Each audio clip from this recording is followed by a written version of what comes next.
See the corrosion? A little bit of corrosion on the wires. There's a spider web. What I'm curious of is, where does this disconnect from that? So that's that stage 2 or 3? This is 3. So this is stage 3, right? And then the cockpit is this thing. This is the thing that you live in, I think.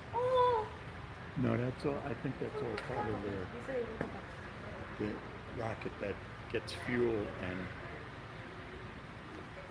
What kind of connector is that? Is that a DL connector? Oh, you're asking me. That looks like something from a Studer 800 tape machine up there. Actually, no, never mind. That's not a DL connector. That's some random proprietary looking thing. I'm curious what kind of connector that is. Oh. You see all the green stuff surrounding the wire? Yeah. It all gets corroded over. Oh, that makes me sick up there. There's no way in hell that thing always worked. What the actual? What? No way. It did. Look at this. Look at this. I hate those things. I hate those spade terminals.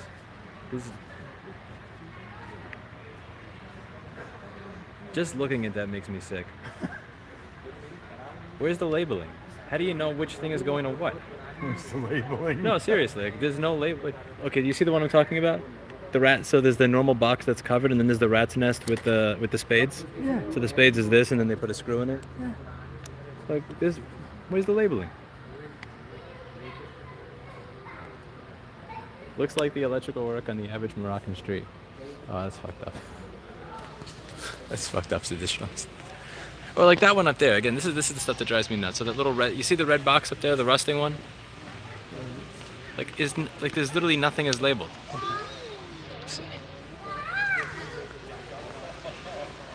So my question is, oh look, it says no step. See, no step. Because see, without that there, I would have stepped on it. While I was in space, I would have went behind the rocket and I would have stepped right on the electrical control board. They have, to answer the question, what they have with all this equipment, they have blueprints.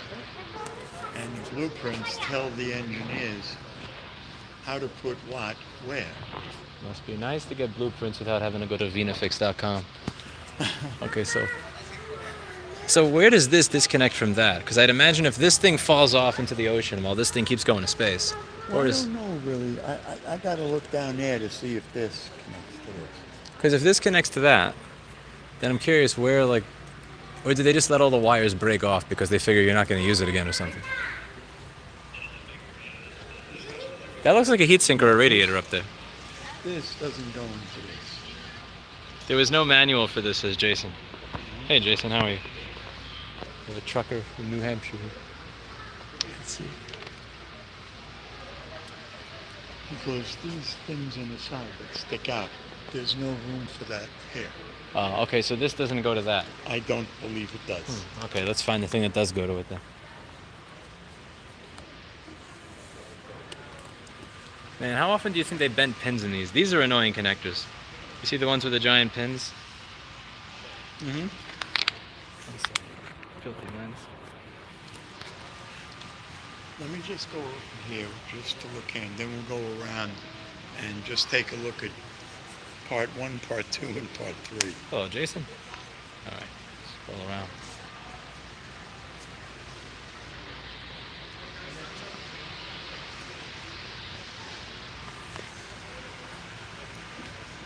There was no manual for any of this. Probably true.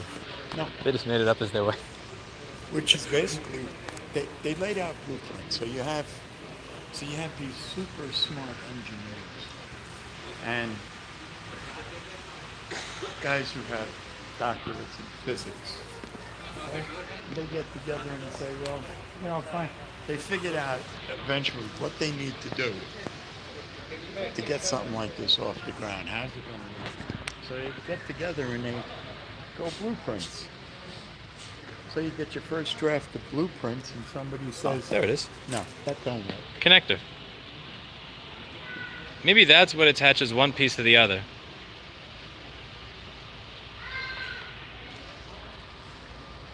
I'm curious if those are proprietary connectors or not.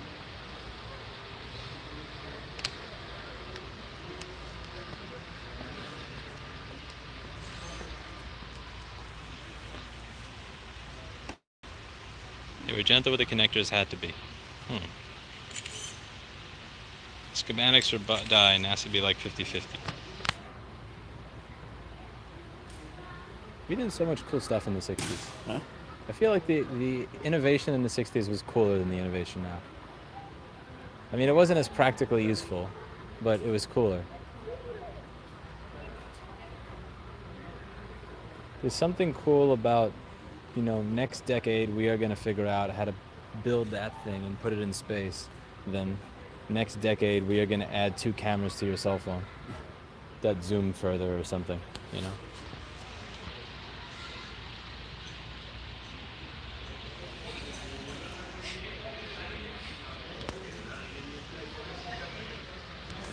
I have to figure out how to attach this to my Bafang. 1.1 million horsepower.